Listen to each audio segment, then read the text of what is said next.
Gracias. Congresista Juan Pari.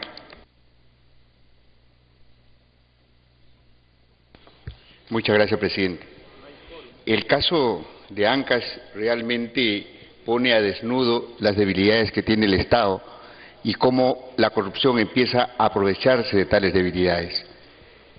Yo me voy a referir a dos, porque la situación de Ancash es multidimensional, pero voy a referirme a dos cosas. Uno, al Poder Judicial, pero como raíz, el propio Congreso. En un primer momento a mí me intrigó por qué habían muchos casos archivándose y de dónde está la raíz o la madre del cordero en relación a este tema. Y empezamos a encontrar lo siguiente, que el señor Francisco Tábara envía una carta al Congreso al señor Luis González Posada en el año 2007 para que se apruebe en el presupuesto 2008 pidiendo lo siguiente, que el Congreso de la República, en la ley de presupuesto, autorice a los gobiernos regionales y gobiernos locales a transferir partidas presupuestales y así como bienes muebles y inmuebles a título gratuito o oneroso a favor de los distritos judiciales en respectivas jurisdicciones y celebrar convenios de cooperación interinstitucional. Aparentemente una propuesta totalmente inocente, pero aquí lo que se está pidiendo es simplemente renunciar a su independencia jurisdiccional y decir, señores, de los gobiernos locales y regionales, matricúlense. Y lo pide el expresidente del Poder Judicial al presidente del Congreso. Bueno, en ese presupuesto 2008 no fue aprobado. No fue aprobada esta propuesta que presentó ese presidente. Pero sí fue aprobado aquí en el Congreso en el año 2000, en el presupuesto 2009, en la ley 29289. Y textualmente con el mismo concepto así, con punto y coma, lo mismo. En la 57ª, autorícese a los gobiernos regionales y gobiernos locales a transferir partidas presupuestales y así como bienes inmuebles a título gratuito y oneroso a favor de los inmuebles, a favor del Poder Judicial y a celebrar convenios de cooperación interinstitucional. Lo aprobaron en el otro año y seguramente el colega Velázquez Quesquén debe acordarse muy bien porque él ha sido presidente cuando aprobaron esta ley de presupuesto autorizándose ese artículo. Y a partir de ese artículo se empezaron a matricular los gobiernos locales y gobiernos regionales que estaban con problemas con el Poder Judicial. Y ahí empieza la historia del caso de Ancash y el caso de los convenios respectivos con el gobierno regional de Ancash. El Consejo Ejecutivo del Poder Judicial aprueba, a partir de ese artículo del presupuesto, aprueba de que hay que aprobar un convenio de cooperación internacional entre el gobierno regional de Ancash y el Poder Judicial, delegándose al presidente del Poder Judicial suscribir la representación del Poder, y firma Javier Villesté, Antonio Pajares, Jorge, todos lo firman y simplemente empieza el tema de los famosos convenios. Y uno de los convenios, y en el convenio marco dice que capacítense a los jóvenes que están practicando en el Poder Judicial, y no fueron los jóvenes que estaban en el Poder Judicial los que se terminaron capacitándose, sino fueron los jueces y que viajaron a Los Ángeles, a Estados Unidos, a capacitarse y después termina precisamente archivando, dando libertad y orden ahí en el caso del asesinato del fiscal de Caso. Los jueces que viajaron a Colombia a base de ese artículo concedieron a Álvarez el habeas corpus que tuvieron las investigaciones del fiscal Checa Matos. Toda una historia de conexiones y de amarres a partir de esta situación. Y no estoy especulando, aquí están los documentos, están los convenios, están las firmas, están todo eso. E inclusive las formas del pago, la forma en que interviene Scala Tours. Aquí está la factura, Scala Tours, el gobierno, y tapa aquí la factura para el gobierno regional de Ancash, y ahí está para los jueces, Nicolás Ticona, Linda Vanini, Carlos Maya, Eloy Sotelo, etcétera, etcétera, etcétera, los 12 boletos que van para Estados Unidos. Y aquí está la factura. Curioso, al dueño de esta empresa aparece muerto meses después. Bueno, esa es una historia que hay que verla desde su raíz. Y cómo es de que empieza el tema y cómo es de que empieza a haber todo el tinglado legal para poder utilizarlo después en los respectivos convenios.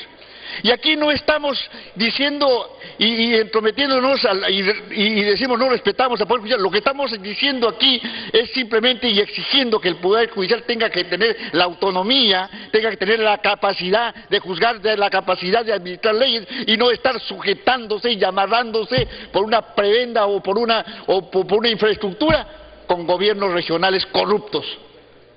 Y aquí, lamentablemente... Un minuto adicional. Aquí en el Congreso aprobamos ese artículo, esa ley de presupuesto y introducido de esa forma. Ahora, el otro tema que me gustaría tocar, y eso a cuenta de la bancada probablemente me van a ceder el tiempo, es el tema de la OEI. Y la renuncia que tiene Contraloría de querer revisar todo lo que hay en la OEI. Y aquí quiero referirme a dos cosas que son totalmente, y aquí hay dos normas. Uno, cuando califican a la OEI como entidad autorizada para prestar servicio, organización y ejecución de licitaciones y concursos. Lo califican con un decreto supremo 029, basándose en el decreto ley 25565. Y ese decreto ley 25565 fue derogado. Y aquí está la derogatoria. Ley que deroga la ley 25565 que fue firmado por Antel Flores Arauz y Natalia Prim. Pero sin embargo, se hicieron los convenios contraviniendo y utilizando... Para concluir, utilizando una norma derogada. Y junto a eso,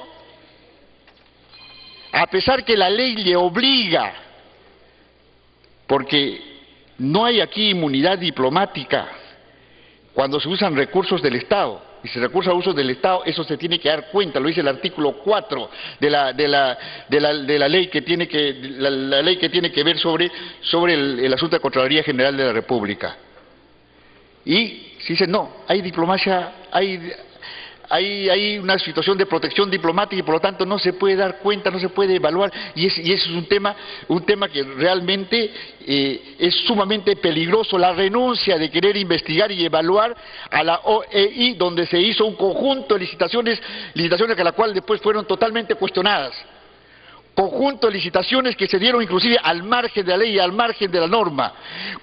Inclusive hay una licitación que se dio a pesar que levantaron el Consejo Regional de Ancash, levantó el convenio que tenía entre el gobierno regional de Ancash con la OEI, lo levantó y sin embargo firmaron, se dio una licitación y lo firmaron el contrato. Situaciones de amplia ilegalidad y que no se quiso intervenir. No se quiso intervenir.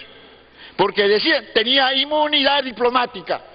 Y así podemos premiar a Contraloría. Contraloría tenía que ahí funcionar. ¿Y por qué no funcionaron, por ejemplo, los 5 sistemas de control que tiene el Ministerio de Economía y Finanzas? Ninguno prendió luces de alerta, no pasó nada para ellos. No pasó absolutamente nada. Continúe, congresista, si gusta. Mi preocupación es que a la hora de votar tengamos quórum. Continúe. Bueno, voy a concluir en lo siguiente. Dice aquí la propia ley de Contraloría, indica que inclusive las instituciones internacionales no sujetas a control se encuentran obligadas a informar a la Contraloría General sobre la inversión y sus resultados derivados de una evaluación permanente que debe practicarse sobre tales recursos. O sea, es función de Contraloría. Aquí no puede abstenerse y decir que hay inmunidad diplomática y por lo tanto no puede darse. Y bueno, el Contralor sostuvo su inmunidad diplomática por una carta que dio una embajadora diciendo sí tiene inmunidad porque es un organismo internacional. Mentira, un organismo internacional tiene que rendir cuentas.